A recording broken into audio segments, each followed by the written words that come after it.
Quack, quack. I love Cosmos. He was just quacking with me in the chat. He's beautiful. He's a beautiful guy. Beautiful guy. Fun fact, for those who don't know, he doesn't just cast in Portuguese. He's also like the lead singer of a band. He has a really good voice. Oh. But here we go. Speaking of Brazilian casters, here we have a Brazilian player, because spawning in the bottom left-hand corner of 2000 atmospheres LE, we have the Brazilian Zerg representing Team Super. It is TheZergLord. And spawning in the top right-hand corner of 2000 atmospheres LE, we have another player from the land of Costa Rica. He is Terran. He is pink, representing Infernales Esports. It is Kaluz.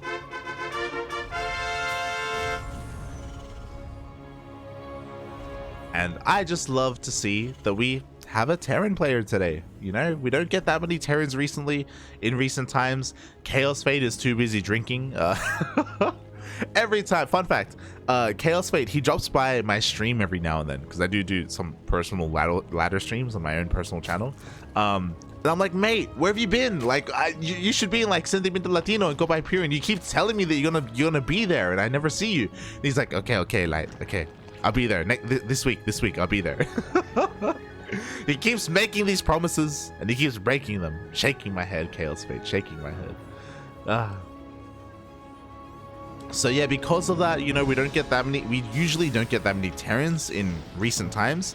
But it's great to see Kaluz here. You know, it's great to see some representation, great to see some racial diversity when it comes to Terran, Zerg, and Protoss in StarCraft. And yeah, we'll see how we go here, because Kaluz, even though he's an amazing player, and even though he's been around for many, many years, TheZergLord is a force to be reckoned with. He is one of the best Zerg players in the region, period. When I think of the best Zergs, I think Cham, Ryu, TheZergLord. You know, that's kind of my... and Eric, of course, as well. That's kind of my top four. Eric, Ryu, Cham, and TheZergLord. Eggs is inactive. Jim is the dad. So he's also a little bit inactive as well. TheZergLord has really cemented himself up there amongst the best of the best. And Kaluz, I mean, there's a reason why TheZergLord is ahead in this series. We are jumping in mid-series. We'll see what Kaluz can bring to the table here against a player of the caliber of TheZergLord.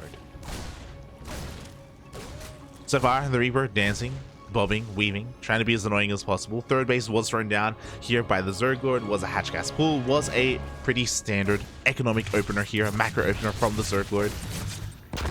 And behind this, Kaluz, he goes for a bit of a third CC before Starport. So a standard 1-1-1 opener, very economic focused, less so on the harassment, obviously because of this. Something like a Banshee harass or anything like that, or even BC openers, all that kind of aggressive styles are going to be delayed or non-existent.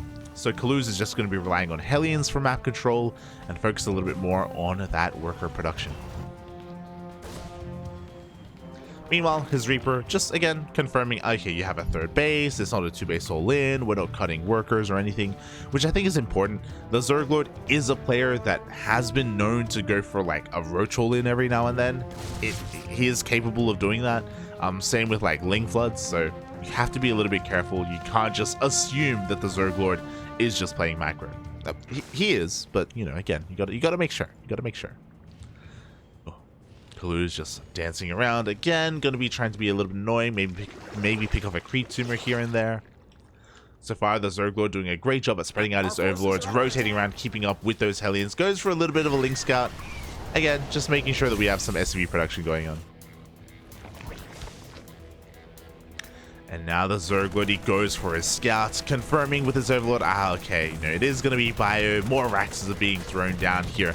The starport is being delayed, so we do have a third CC into a 3 Rax opener here, so relatively aggressive, to be honest. Because the starport is so late, that means we're going to have that many more Marines to work with, so we're going to have a stronger force, but we're going to have a later push, because we're not going to have any medevacs, and there's no way that Kaluz is ever going to move out without medevacs. There we go, starport just thrown down. So yeah, a very interesting style here from Kaluz. Again, not incredibly aggressive, but still solid. Meanwhile, upon seeing all this, the ZergLord, you know, he can saturate his third base. It's already fully up and running. We have a lair on the way as well. There's no real reason to make any lings right now, like, because he saw how late the starport was. The ZergLord knows that, okay, I can be greedy, I can just drone, and I can just tech. And that's exactly what he does. Fourth base gets thrown down, double Evo chamber as well, for good measure, both in the main base.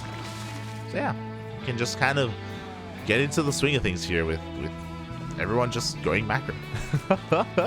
Pretty much. Things are going to start popping off for Kaluz basically once 1-1 finishes. I'm sure he would love to go for a 1-1 timing, not just with these upgrades, but also with stim, with combat shields, with his medevacs as well.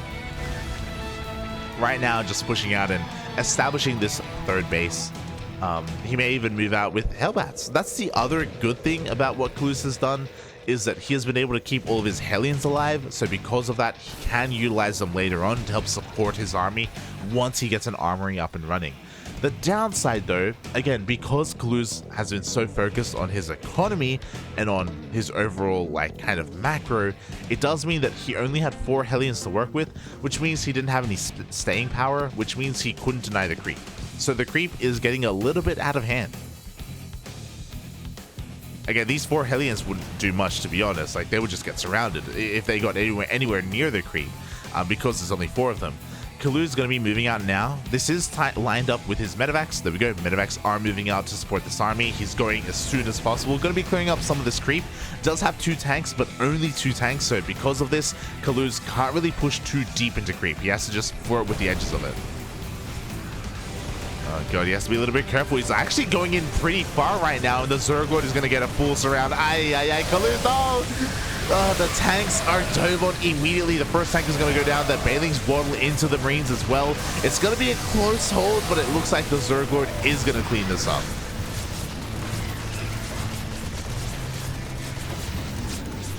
And the problem is that, hey, that was like a pretty close fight. They both traded with each other, but the ZergLord got away with all of his greed, and Kaluz lost both of his tanks. Like, tanks take a long time to replenish, they take a long time to rebuild. They are a resource for the Terran player. You need them desperately. Even now, we only have 1 to defend, so if the ZergLord wanted to be aggressive, he could be. He could even maybe break this location. He doesn't need to though. Again, he's just droning up. He's getting up to 80 plus drones. He's working on his upgrades. 2 is on the way.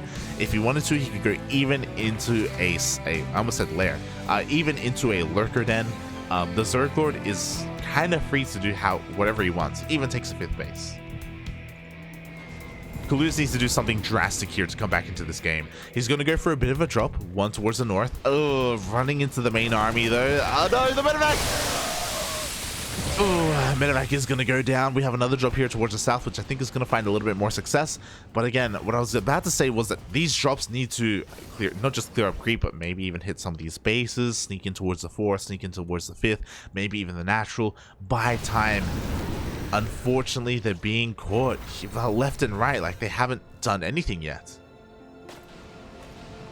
And we can see, because of the poor opener here from Kaluz, the ZergLord has maxed out basically. He has 83 drones.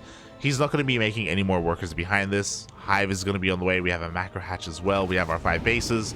The ZergLord can focus on nothing but Ling Bane, and Kaluz is on the back foot. And props to the ZergLord, because hey, his creep has been crazy. it's already across the map. You could argue, yeah, but you know, it hasn't really been stopped. True, but I mean, Kaluz had the opportunity to stop it, you know, earlier, and things just didn't go his way. Meanwhile, sensor towers are thrown down left and right here to try and keep an eye on the army. The problem is that even if Kaluz sees the army, he just doesn't have the numbers to defend against it. Maybe if he had all of his tanks sieged up, but no, the tanks are unsieged! Ooh, okay. The ZergLord doesn't dive on that army. He just takes down the sensor tower, only the tower. He is going to give Kaluz the opportunity to move out across the map. He has a lot of bio, to be fair. He has a decent amount of tanks, and the majority of the ZergLord's army is going for a counterattack instead. Oh, but he's still got so much Ling Bane here at home to defend. Goes for a massive counterattack, gets a surround on one of these tanks, is going to get on top of, oh, I thought the natural base, but no, he goes for the 3rd. And again, there is nothing to defend these bases. The main push of Kaluz is looking pretty terrifying. I mean, 4 tanks and all these Marines looking pretty good. It's going to take a lot to really deal with this, but the ZergLord, he can afford to give up a base. Oh, and there we go with the reinforcements. The ZergLord is diving on in. There's just not enough to protect these tanks. All the Marines go down. Soon the tanks will as well. The ZergLord with almost a masterclass of just sheer macro, defense, greed, the way that he was able to respond. It felt like the ZergLord did everything right. The only thing is, like, you know, maybe he could have gotten into lurkers a little bit faster. But does that really matter? No, not really. It's fine. Ling main Hydra is solid in and of itself. Third base went down. Fourth base is going to go down as well. Looks like the ZergLord doesn't have enough to completely end the game here. Kaluz, you know, his own macro has been able to keep up, and he has a relatively strong bioforce, but the ZergLord just needs to back up and make some banelings. Oh boy, Kaluz, he's all in here with this push. He needs to do something. Can he at least get the hatchery? Let's go. Hopefully he can. We do have a pre-spread here. The banelings are about to finish up, but oh god, even with the pre-split, GG gets called, and the ZergLord takes game number 2 and the entire series. Congratulations to the ZergLord. Again, there's a reason why I started this game saying that the ZergLord is one of the best Zerg players in Latin America. As we saw, there's a reason why I said that. He's amazing at what he does. He has really leveled up when it comes to skill over the past 2 years. Or over the past year even. You know, I remember last year the ZergLord was kind of in the middle of the pack. You know, he was making a name for himself, but you know, it was kind of hard to really compare him to Eggs and Ryu specifically. It felt like Eggs and Ryu were a tier above. This year, the ZergLord has risen to the challenge. And it's really cool to see him, again, just flaunting that skill here in Copa Hyperion. And we'll see if that's going to be good enough to keep going, because the ZergLord has an opponent. The ZergLord is going to be moving on to face Eon.